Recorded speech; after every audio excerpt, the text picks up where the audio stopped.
¿Qué tal? Muy buenos días. Les damos la más cordial bienvenida al evento Una Semana con CIDIR Oaxaca, que organiza el Centro Interdisciplinario de Investigación para el Desarrollo Integral Regional Unidad Oaxaca, en colaboración con la Dirección de Difusión de Ciencia y Tecnología de la Secretaría de Investigación y Posgrado del Instituto Politécnico Nacional. En esta semana hemos tenido la oportunidad de conocer más sobre este centro, los posgrados que oferta y sus investigaciones. Les recordamos que pueden hacer sus preguntas en el chat durante la charla o al final de la misma. Y al concluir la ponencia, nuestra invitada podrá resolver todas sus dudas. Y el día de hoy nos enlazamos hasta la bella Oaxaca con el maestro Manuel Rubio y con la doctora Elia del Carmen Méndez García. Sean muy bienvenidos y mucho éxito el día de hoy.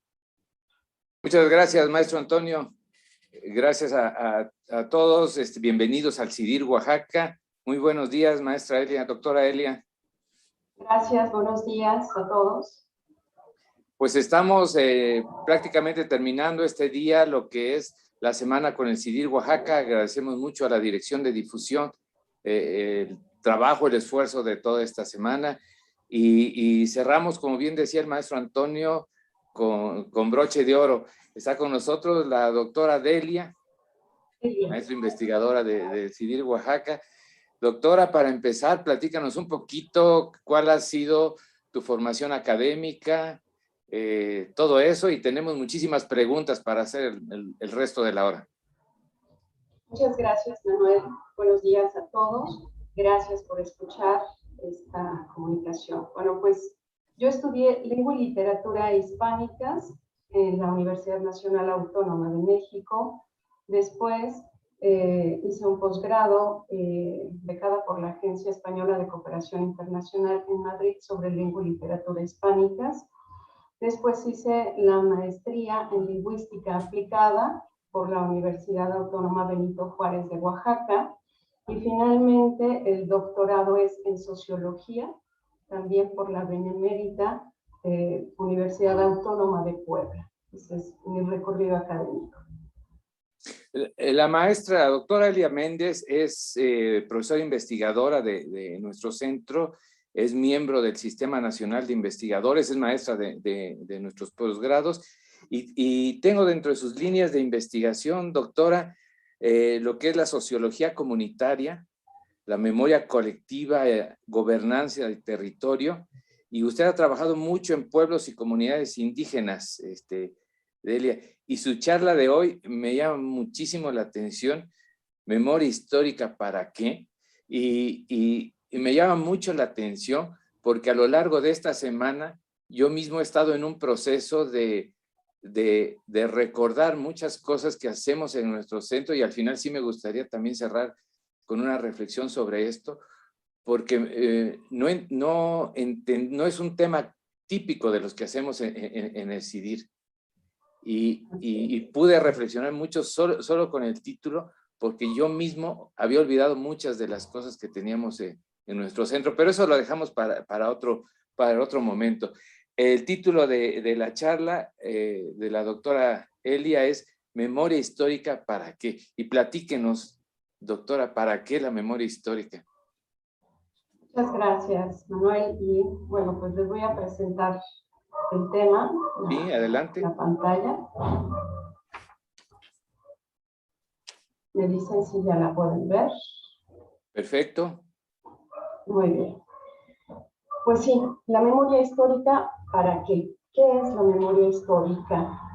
Es un proceso social en el que se reivindican recuerdos y sentidos de un acontecer, y este recuerdo lo hace un grupo muchas veces con el propósito de enfrentar una versión de los hechos que ha estado muy difundida, ¿sí? Los estudios sobre memoria histórica surgen en la sociología francesa en el siglo XX, digamos, a partir del Holocausto judío.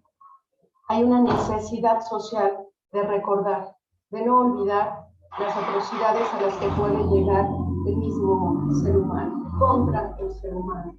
Entonces, esta ha sido, digamos, uno de las fuentes más importantes pero pues como es nuestra realidad, hay muchos procesos históricos en los cuales ha habido etnocidios, genocidios, invasiones. Entonces, los grupos afectados son los que necesitan organizar su experiencia y decirlo, ¿sí? Porque es una forma de permanecer a pesar de las atrocidades que han vivido. Entonces, por eso mismo es que la memoria histórica tiene un posicionamiento político, ¿sí? Está posicionada justamente contra el olvido de esos procesos relevantes para las sociedades. Y tiene pues muchos adjetivos, ¿no? Pero es este proceso de mantener vivo el saber quiénes somos, de dónde venimos, hacia dónde vamos como un cuerpo social, ¿no? Por eso es que la memoria histórica pues la pueden conocer también como memoria social, colectiva, política, incluso indígena. Yo me centro en este proceso social en algo muy concreto y que es justamente el vínculo que yo tengo con el quehacer de mi centro de trabajo, ¿no? Yo trabajo en temas que tienen que ver con los recursos naturales, pero con algo muy particular que digamos que en este momento de crisis climática, ecológica, civilizatoria, es muy importante observar, ¿no? La conflictividad socioambiental, los conflictos también nombrados ecológico-distributivos o bien movimientos por justicia ambiental. Los cuales, ¿por qué existen? Bueno, existen precisamente pues porque hay una contaminación industrial, porque hay actividades mineras, cambio de uso de suelo, procesos terribles de deforestación, construcción de presas, introducción de semillas genéticamente modificadas, mal manejo de desechos sólidos, privatización de la tierra, del agua, de la biodiversidad y muchos otros procesos, digamos, de la modernidad capitalista, ¿sí? Entonces, ¿qué es la consecuencia que tenemos? Pues precisamente todos estos conflictos socioambientales. Entonces, yo estudio la memoria histórica precisamente en estos procesos.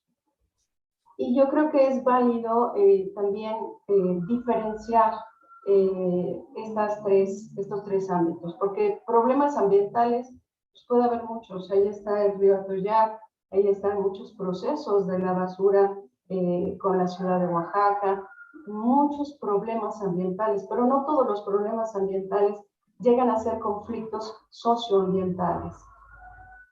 Y tampoco llegan a articularse como movimientos por justicia ambiental. La diferencia es que, pues un problema ambiental puede estar ahí, pero es hasta el momento en que los afectados se organizan y denuncian los agravios ambientales cuando podemos hablar claramente de que hay dos en un conflicto, ¿sí? Cuando estos movimientos, cuando estos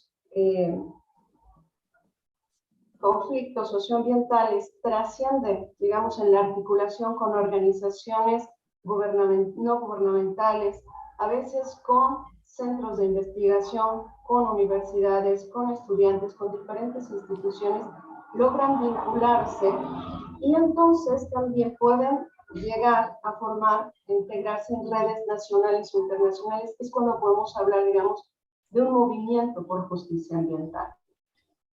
Entonces, en este proceso social organizativo, ellos van construyendo lenguajes de valoración de la naturaleza, distintos, digamos, a los impuestos por la lógica extractiva del capital. Y dentro de, para que se formen, digamos, estos lenguajes de valoración de la naturaleza diferentes, es que se recurre en muchos momentos precisamente a este proceso social de construir su propia memoria, ¿sí? Y entonces, digamos, los estudios sobre la conflictividad socioambiental podemos distinguirlos entre los estructurales y los de subjetividad. Los estructurales, que son los más conocidos, pues se centran en hacer investigación sobre identificar y caracterizar a los actores del conflicto.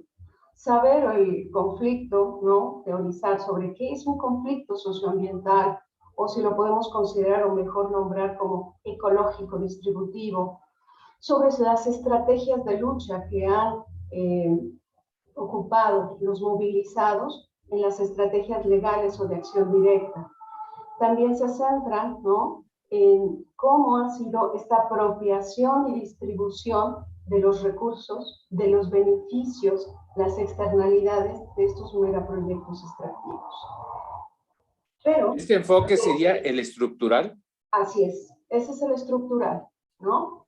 Y en toda esta investigación, todos estos estudios estructurales reconocen siempre a la memoria como un dispositivo de lucha, como un artefacto que utilizan los movilizados para enfrentar y ir construyendo estos lenguajes de valoración de la naturaleza. Pero de esto es de lo que se estudia menos, ¿no? ¿Por qué? Porque en muchas ocasiones los estudios de subjetividad, es más, cómo tiene esta carga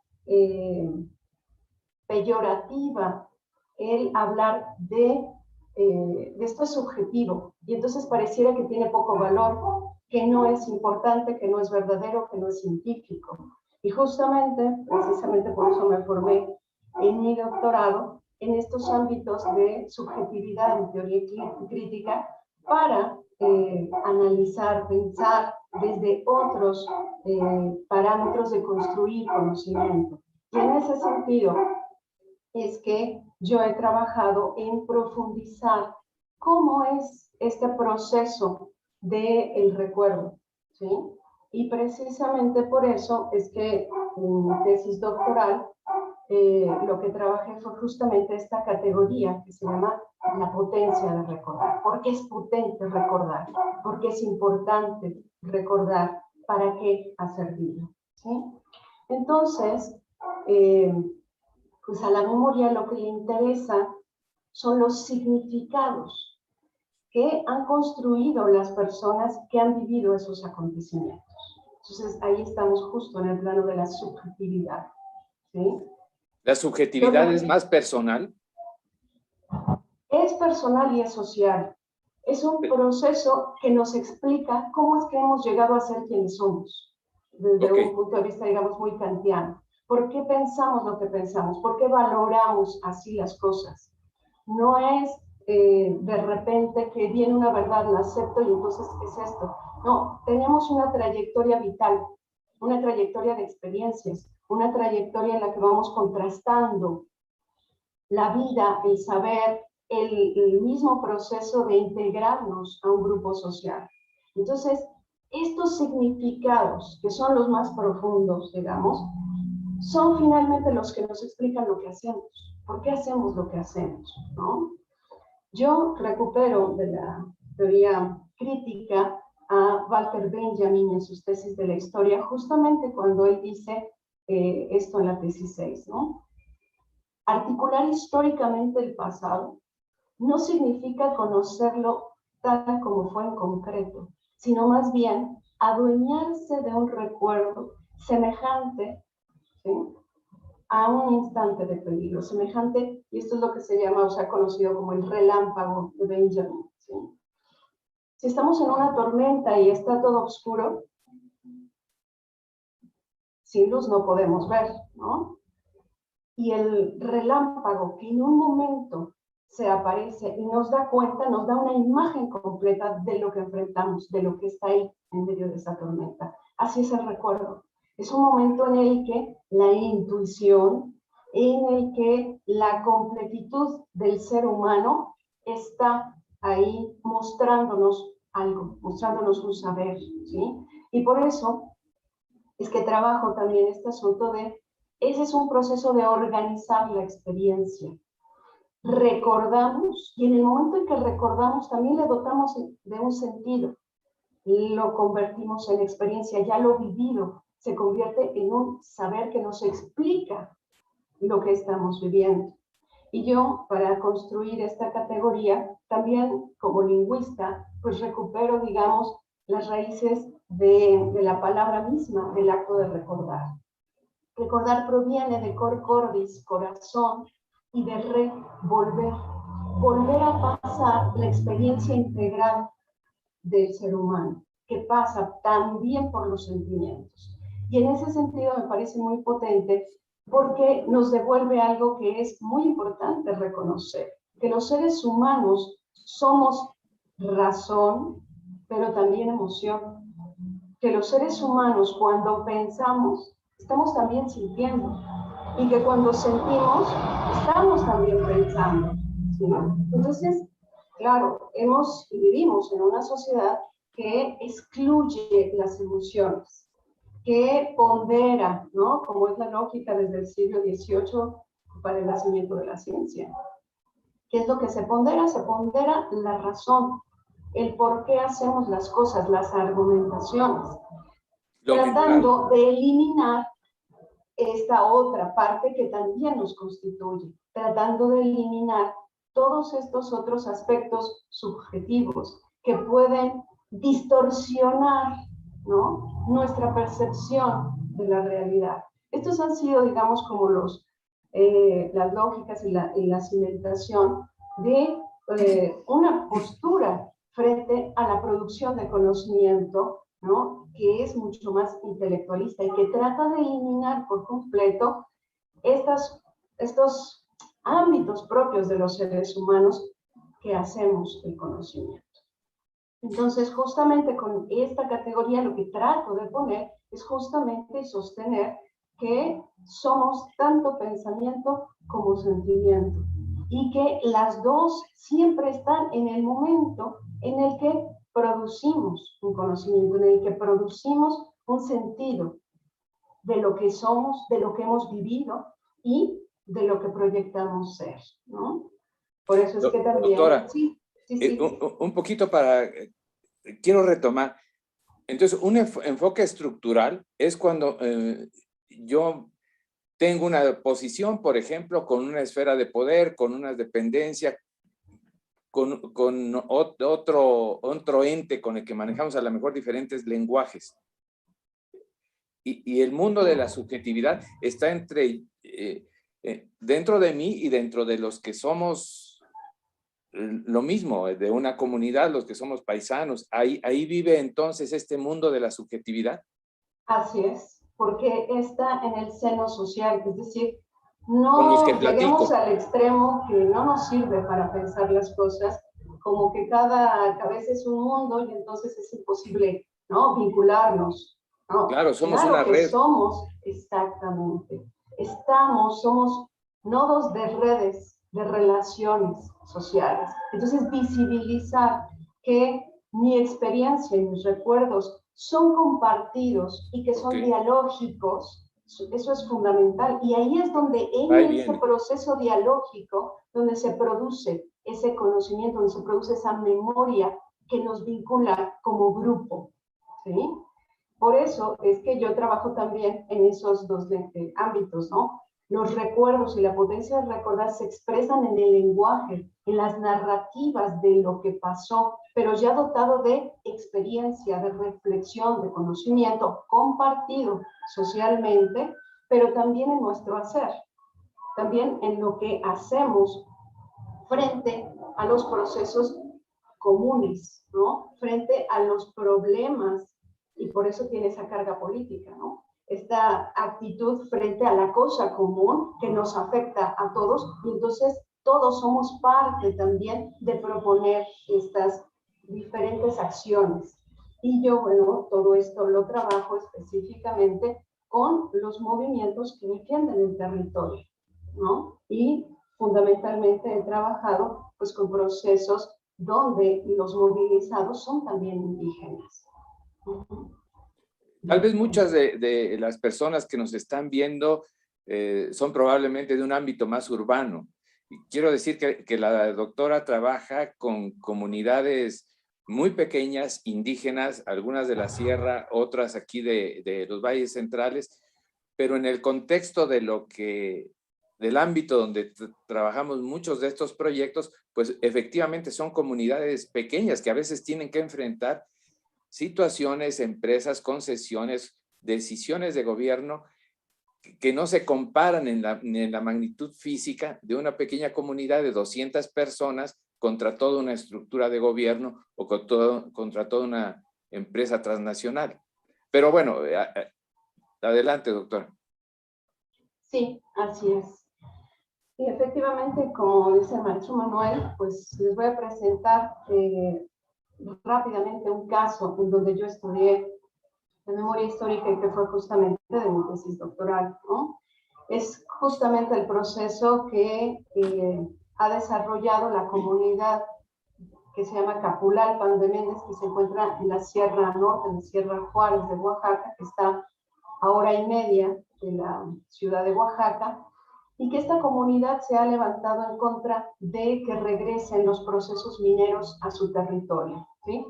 De ellos, de lo que estaba hablando del conflicto socioambiental, ellos han transitado también a ser parte de un movimiento por justicia ambiental, precisamente por todas las vinculaciones que han establecido con organizaciones de la sociedad civil, con diferentes universidades, con diferentes articulaciones en contra de la minería, sobre todo en América Latina, ¿no?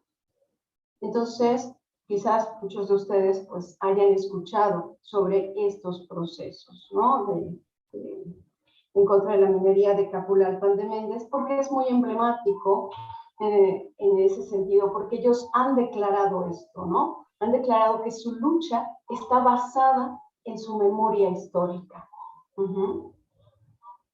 ¿Cuándo empieza, digamos, el conflicto? Es justamente en 2005, cuando una empresa extranjera pues les propone, hace exploración, hace yacimientos y les propone un proceso de extracción minera que tiene que ser a tajo o cielo abierto, que además es una de las maneras de realizar la actividad minera de las maneras más depredadoras, porque si el cerro va a desaparecer, porque destruir el cerro precisamente para extraer las piedras de las cuales habrá que hacer todo un amplio proceso para poder extraer los minerales, ¿no? Entonces, esta empresa, miren qué interesante lo que les dice, ¿no? Les promete desarrollo, les promete trabajo, calles, servicio, incluso si llegara a faltar el agua, se las llevamos en pipas. Textual, estas fueron sus ofrecimientos, ¿no?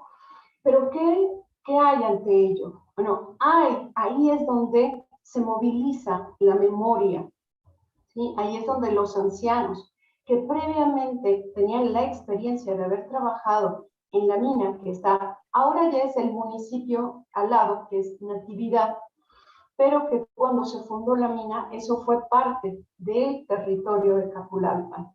Y entonces los principales trabajadores, la mayor parte, eran justamente de Capulalpan y de muchos otros lugares de la sierra. Estos ancianos que tenían los recuerdos de lo que fue el trabajo minero, fueron los que dieron testimonio de las afectaciones, de la contaminación de los ríos, sobre todo de la desaparición de nacimientos de agua. Hablaron de las enfermedades por las que murieron muchas personas y también de los accidentes dentro de la mina de Natividad.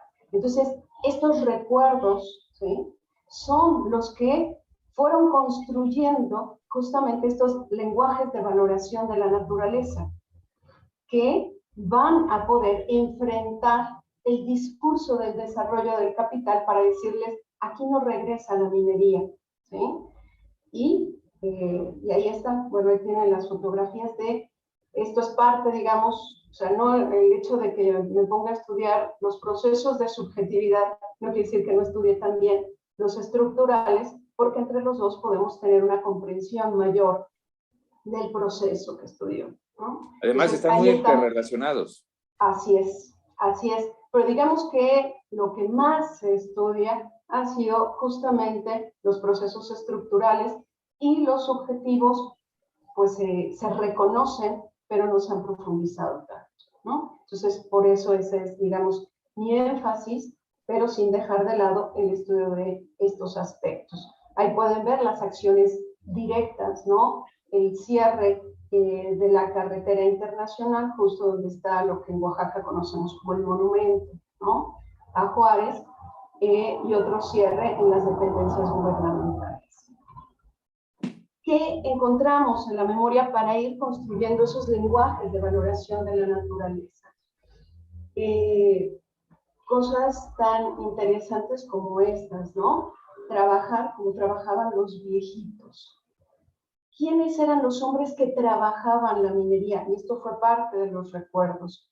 No era cualquiera, eran hombres especiales, hombres muy fuertes, que además tenían esa cualidad, ¿sí?, de identificar dónde estaba la beta, ¿sí?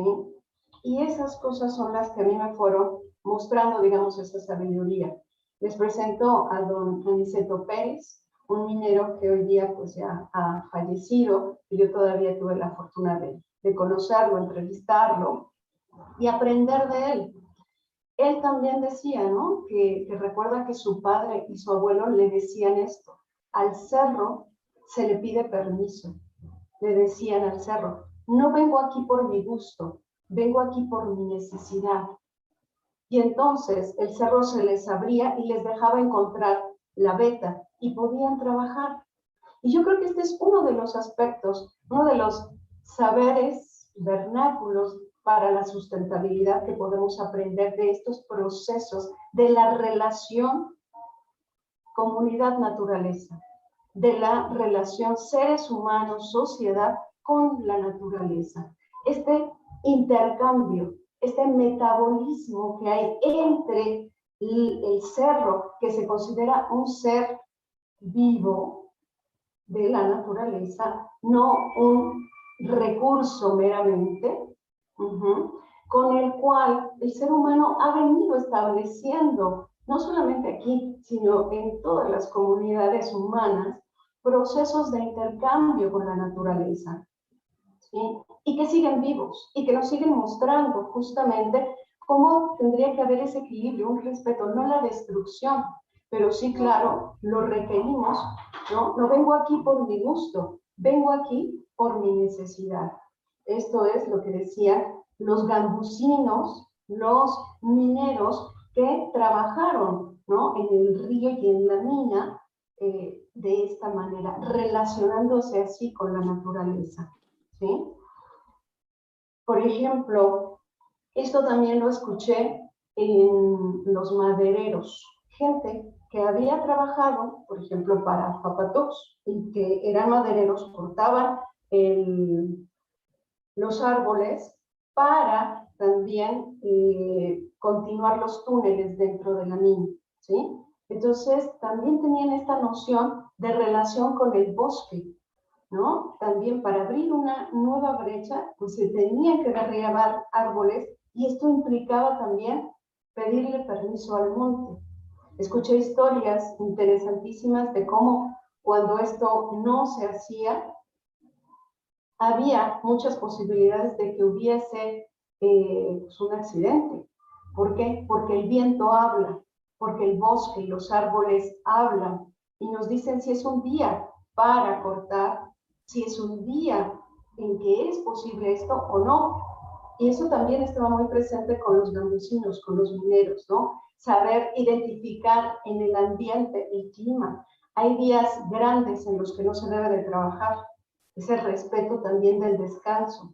¿Cuáles eran esos días grandes? Los días de fiesta. Principalmente, por ejemplo, los días de recogimiento y de vinculación con los muertos. Los días de muertos no se trabaja, ¿sí? Entonces, estas sabidurías son justamente las que a mí me mostraron que son una senda en las cuales nosotros como sociedades tenemos una posibilidad de recuperar esa reflexión sobre quiénes somos con respecto hacia nuestro medio ambiente físico. Nosotros vivimos de la naturaleza. Si buscamos y vemos en todo lo que nosotros somos, todo proviene de ahí. Nuestras telas, los minerales, en eso estamos, ¿sí? Pero cómo esta relación de respeto, de saber hasta dónde, justamente el sistema productivo capitalista lo ha desbordado, porque lo que importa es la ganancia a pesar de la destrucción pues de todo, ¿no? De la naturaleza. Doctora. ¿Quieres interrumpir? Sí, adelante. Es que, la verdad, bueno, alguien que nos escuche, que no esté tan en contacto con con las comunidades o quienes estamos en un ámbito más urbano.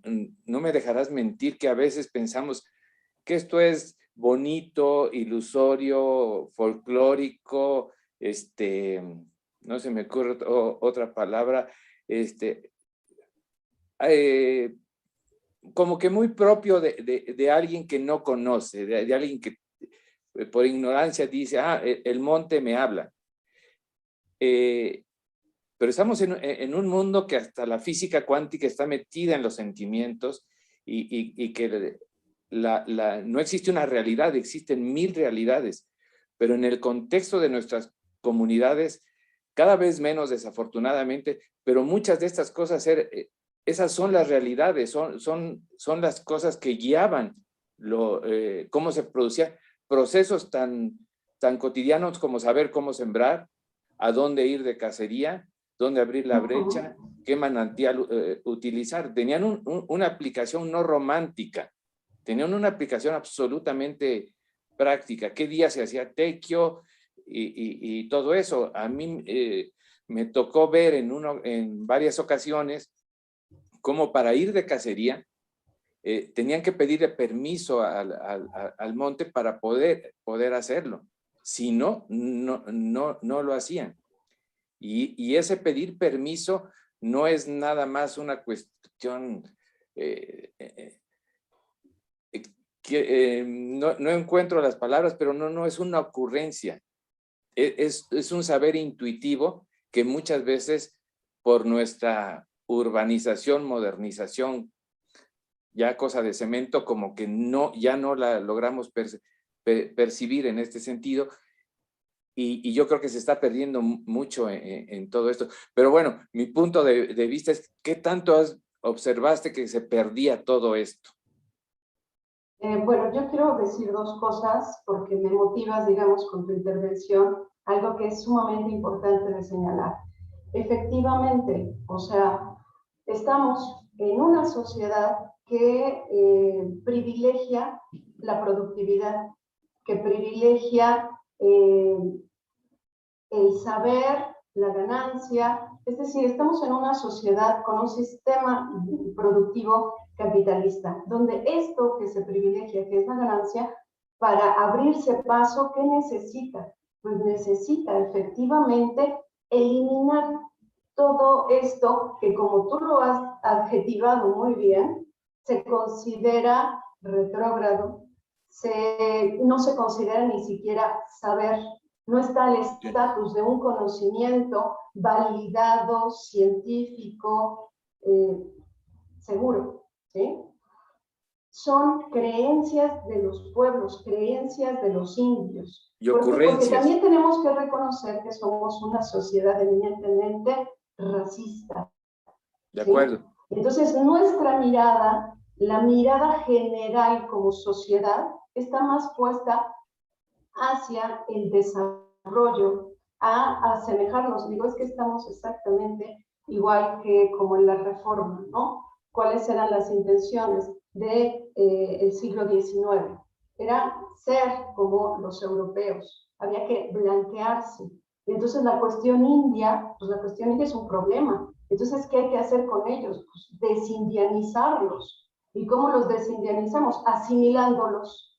Ya no hay indígenas, todos somos mexicanos. Y entonces ahora en esta categoría, pues ya nos sentimos todos no indios. Olvidamos nuestras raíces, nuestro origen, nuestros procesos históricos. Y por eso es tan importante, digamos, el estudio de la historia y el estudio de la memoria en ese sentido, ¿sí? Porque nos devuelve justamente el saber quiénes somos, ¿sí? De qué matriz y de qué procesos venimos y hemos llegado a ser quienes somos.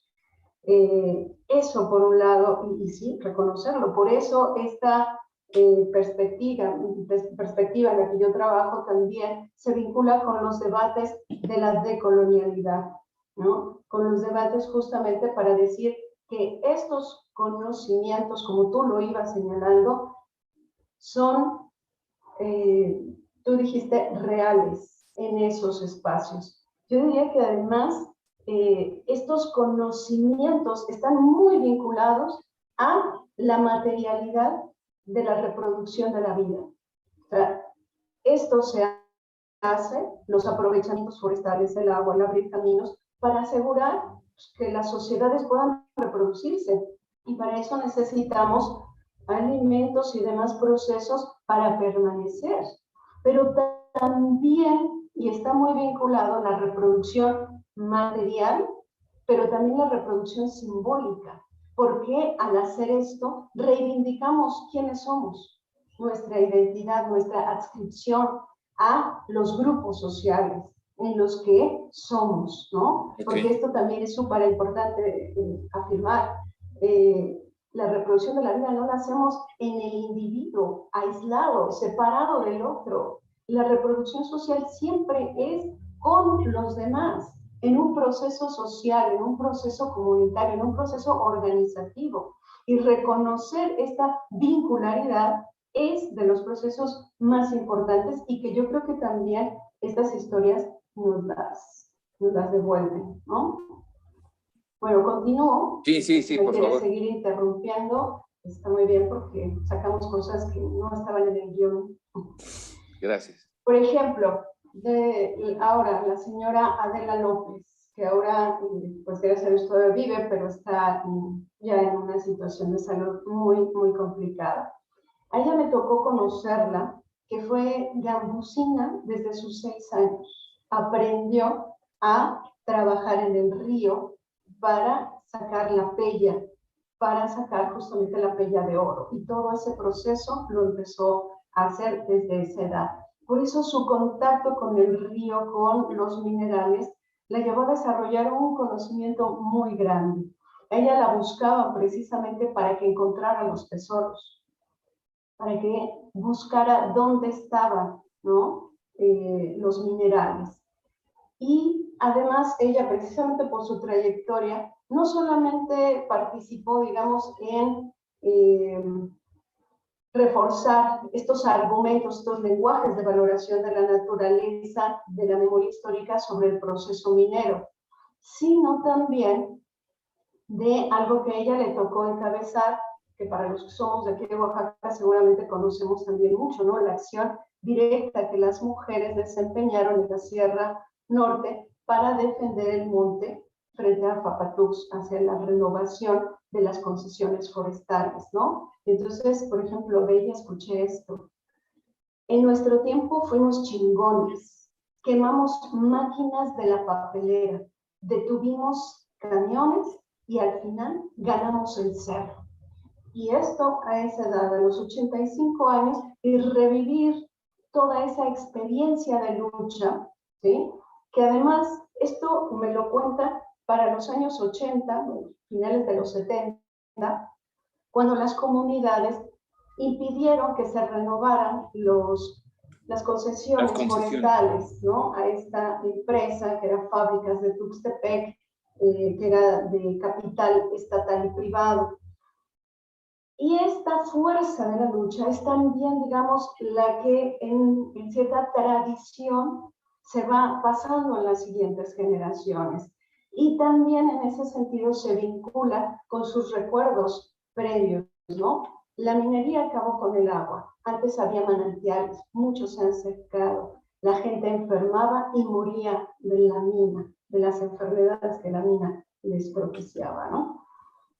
Entonces, estos procesos que fui encontrando, y ahora les presento a 2 personas, pero fueron cerca de 40 entrevistas las que fui haciendo de diferentes grupos etarios, precisamente para ir encontrando estas maneras en las cuales un recuerdo, ¿sí?, es tan importante que sirve y alimenta otros recuerdos que se activan, sobre todo para esto, que para nosotros es muy importante, bueno, en la línea de investigación que yo desarrollo, cómo se construyen estos lenguajes de valoración de la naturaleza distintos, ¿sí? Para poder nosotros como sociedad urbana comprender lo que significa o cómo se han ido construyendo, por ejemplo, estas ideas de los rituales a la Pachamama, y que se recupera la Pacha, la Pachita, como dicen los grupos andinos.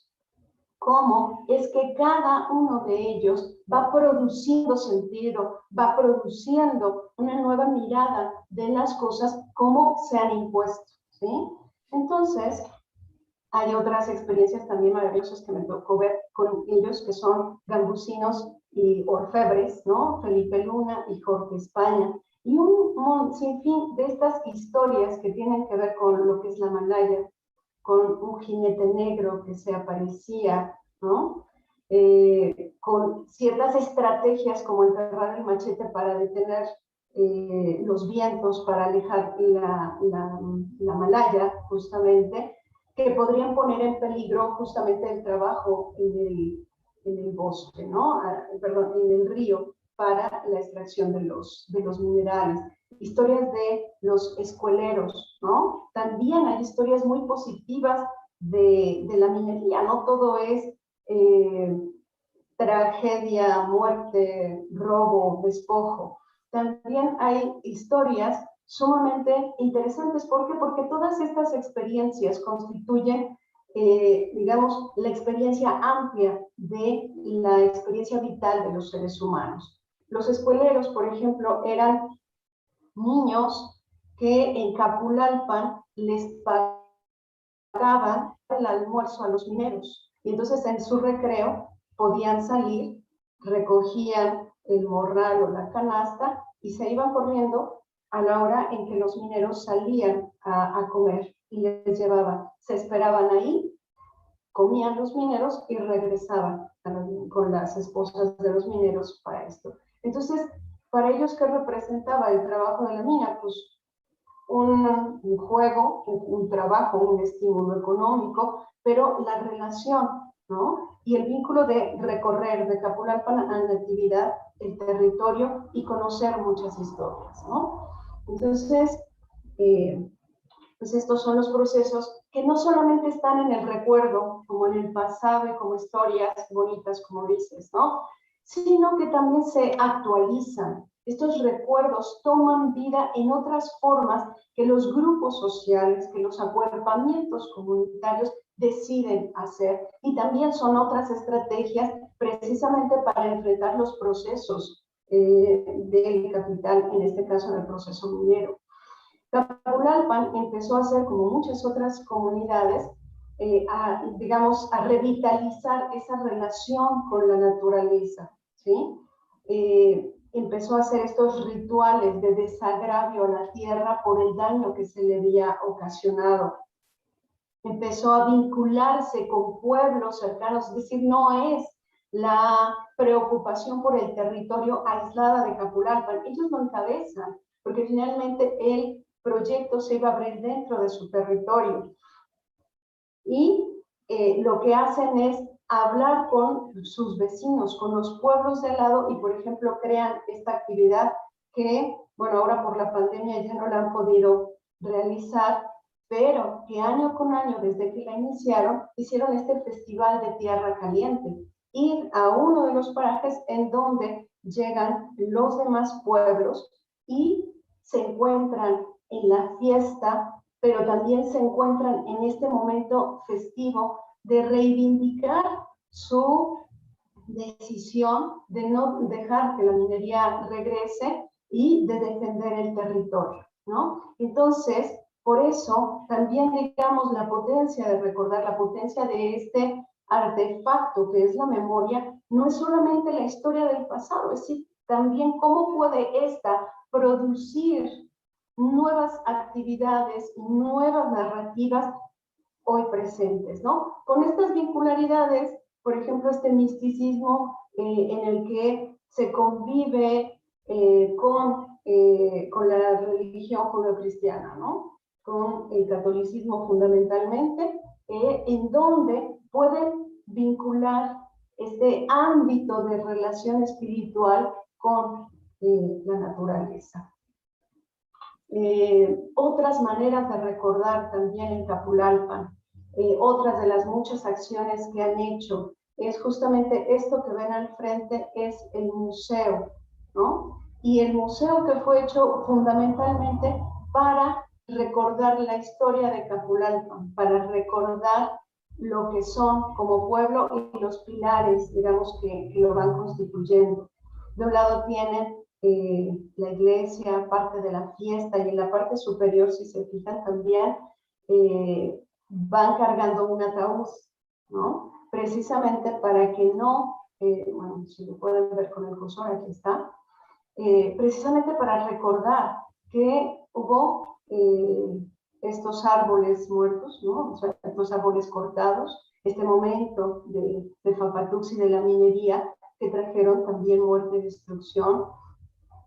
Ver por acá aspectos de la fiesta, del otro lado también tienen el entierro, ¿no? Los símbolos de la comunalidad, de su gobernanza, el bastón de mando, por ahí vean una repítita, una bromelia que pintaron en su mural, ¿no?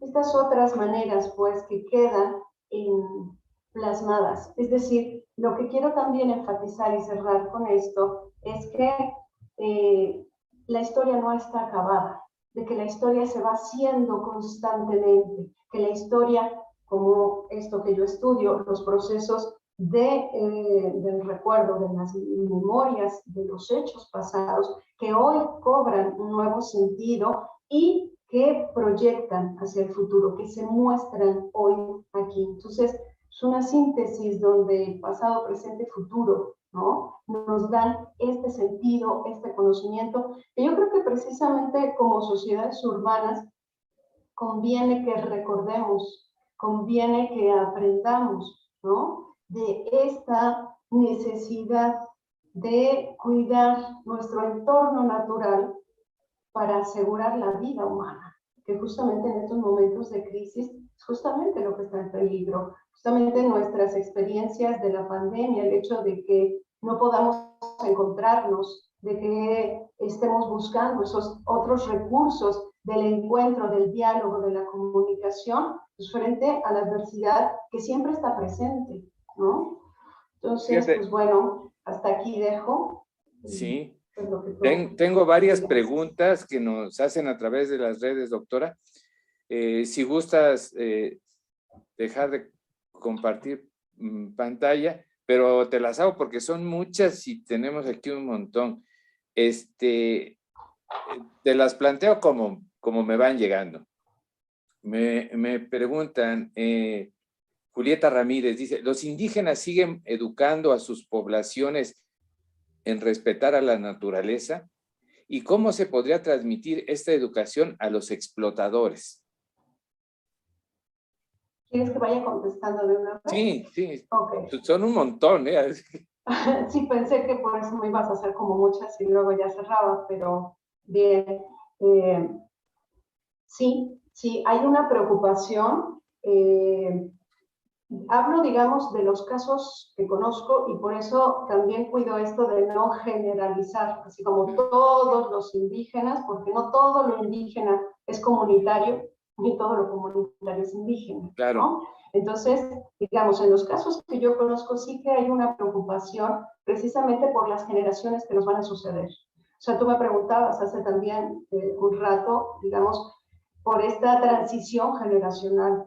Son los ancianos los que constituyen, digamos, quienes tienen más este conocimiento. Y entonces también darnos cuenta que por la premura de la vida moderna, productivista, a veces estos espacios del diálogo, el cambio de actividades productivas, el que los hijos se vayan a la escuela, rompe a veces el encuentro con los padres, con los abuelos. Y entonces, claro, aquí es otra manera de que el olvido va permeando, ¿sí? Entonces, claro que hay una lucha contra el olvido cuando estas comunidades, estos movimientos que yo he conocido, sí que se preocupan por ello. Por ejemplo, en Capulalpan, que han tenido también, digamos, un desarrollo, cuidado de el medio forestal de su monte, también han trabajado mucho con las escuelas, organizan recorridos en el territorio para que ellos los niños sean conscientes de todo lo que implica ser de Capulalpan, conocer los diferentes espacios y tal. Entonces, esta es una de las estrategias que han tomado, los recorridos en el territorio con los mismos niños, ¿no? Pero ¿tú crees, doctora, que se logra transmitir, como dice la segunda parte de la pregunta que nos hace Julieta, dice, ¿crees que se pueda transmitir esta educación a los explotadores? Pues esa es parte de la lucha, sí. Parte de la lucha. Eso es parte de la lucha y también lo están haciendo, ¿no? O sea, algo que hace Capolalpan y ojalá que alguien quiera ir es además a es muy bonito. Rituales, a estos encuentros de tierra caliente de los pueblos. Lo que se hace es justamente reivindicar, ¿no?, los daños que a la naturaleza por estos procesos extractivos y entonces denunciarlos. En estas articulaciones de los conflictos socioambientales en movimientos, sí que lo están haciendo. Por ejemplo, en estos momentos hay un colectivo de varios movimientos que está incidiendo en que se cambie la ley minera, ¿sí? Y entonces, ¿qué es para cambiar la ley minera? ¿Qué es lo que se requiere? Pues justamente todas estas experiencias y todas estas argumentaciones de los movimientos socioambientales. Y esta es una vía justamente para entrar en diálogo con esto que Julieta nos dice, ¿no? Justamente con los empresarios, justamente con el mercado y el capital, ¿no? El mercado y el Estado, que son con quien hay que dialogar precisamente para ir construyendo esto. Sí hay manera, pero sí se está ensayando estas estrategias. Algo que quisiera contextualizar a la gente, no quiero caer en la generalización, como bien dices, de todas las comunidades, todos indígenas, pero sí quisiera particularizar, tal vez quien nos escuche fuera del estado de Oaxaca, en algunos lugares no se imagina la dimensión de la comunalidad en Oaxaca o la fuerza que tienen estas comunidades. Me tocó estar presente en el último día del gobierno de un gobernador que querían ese día cambiar la ley forestal. Y cómo bajó toda la gente de los pueblos, digo bajar porque la mayoría están en las sierras, bajan y ese día se opusieron y no cambió la ley forestal, porque en la ley forestal les permite a ellos decidir sobre el manejo de su bosque y no volver al esquema de concesiones que, como bien dices, funcionó durante tanto tiempo. Tal vez la gente urbana no sepan lo fuerte que es una concesión, pero hagan de cuenta que concesionaran las calles y que para tú poder salir a la tienda tienes que pedir permiso para ir a la tienda porque la calle resulta que es de una empresa. Bueno, no quiero agarrar el micrófono porque hay muchas cosas. A través de la Liga de Laboratorio dice, perder la memoria histórica es perder identidad. ¿Y por qué es importante tener identidad? Así es, yo creo que efectivamente saber quiénes somos, ser conscientes, ¿no?, de dónde venimos, cuál es la situación real, es develar y develar mentiras, develar creencias que tenemos impuestas, como por ejemplo esto, o sea, esta experiencia que tú describías, la calle, pues parece que es de todos, pero si de repente llega a ser concesionada, eso que antes yo tenía acceso, ahora he sido cercado, ¿no? Pero ¿por qué pasa esto? ¿De dónde viene tal cosa, no? Entonces, nos enfrenta, nos ayuda a abrir los ojos a muchos otros aspectos que antes no habíamos pensado, ¿sí? A muchos aspectos que antes habían estado ocultos para nosotros. Entonces, la memoria, claro que construye identidad. ¿Por qué? Pues porque somos de esa tierra, porque somos parte de esa comunalidad, de esa comunidad que quiere seguir siendo quien es y que quiere tener la capacidad de tomar esas decisiones para sí, ¿no? Es parte del mismo ejercicio de la libertad humana. Se dice que a través del canal de YouTube de la DICIT llegó una pregunta. México es un país en el que se dice que no tenemos memoria histórica. ¿Considera que es cierto? Considero que sí existe, porque si no, entonces estaría triste, amargada, ¿para qué estudio lo que estudio? No, yo creo que sí existe. Yo creo que todas las personas reflexionamos, pensamos y vamos construyendo, ¿no? Una idea de lo que pasa. Yo creo que en la medida en que podamos seguir construyendo estos diálogos, la memoria también se va activando.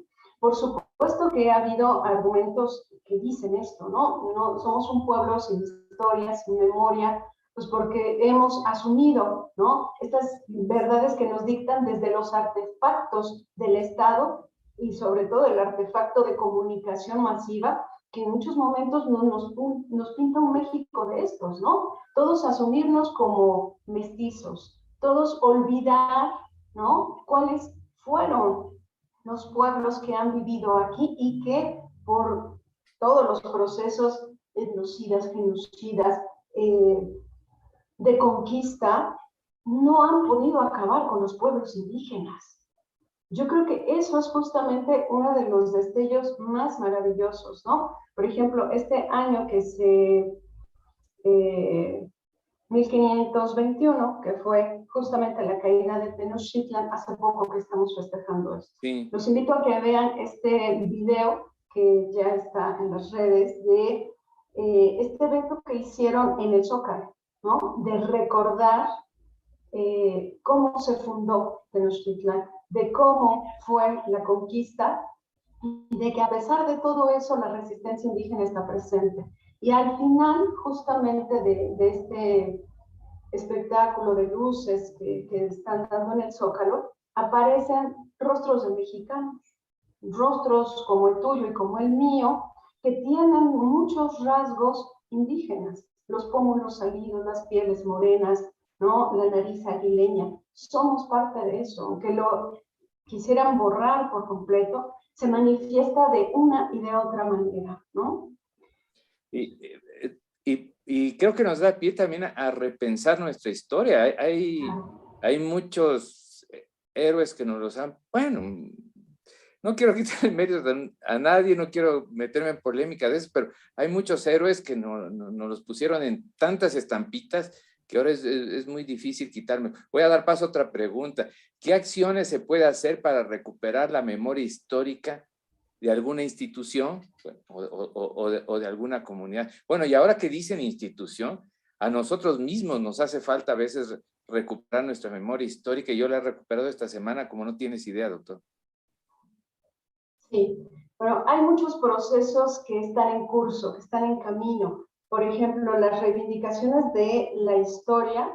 Yo creo que, por ejemplo, ahorita Paco Ignacio Taibo II, que está al frente del Fondo de Cultura Económica, está haciendo muchos trabajos muy valiosos, precisamente. Yo les recomiendo incluso están ¿cómo se llama?, en documentales de Netflix, sumamente transparentes para recordar nuestra historia. Y entonces hay política pública que se tiene que preocupar precisamente para que nosotros conozcamos nuestra historia reciente, ¿sí? Algo que también me sorprendió hace poco que estuve en el Zócalo es que ya pusieron un pequeño monumento, una lápida, para recordar el movimiento del 68, por ejemplo, ¿no? Algo que parece que también está borrado de la historia, o bueno, nada más nos quedamos como con una historia que ha sido la que ha puesto el Estado mexicano como de un movimiento estudiantil que fue controlado por el Estado y que no dio más, ¿no? Entonces, ese es el argumento. La memoria histórica es rebelde y va en contra de decir esto y que ya quede como si no ha pasado más que eso. No, es que sigue mucha injusticia viva. ¿Por qué? Porque no se ha dado cuenta y reconocer que fue un proceso de represión del Estado contra el pueblo, ¿sí?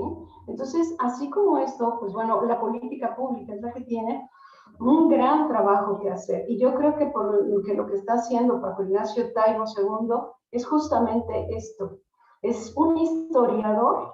Hay unos libros que acabas de publicar, Patria, volumen 1, 2 y 3, que son más de divulgación, que están contada la historia en un lenguaje muy sencillo para que nosotros nos sintamos parte de. Y entonces romper con esto que tú señalabas, de que nos han impuesto una historia de efemérides, de ya nada más hay que acordarse de la fecha y de lo que pasó para responder un examen en la escuela y sacas 10 y ya pasaste historia.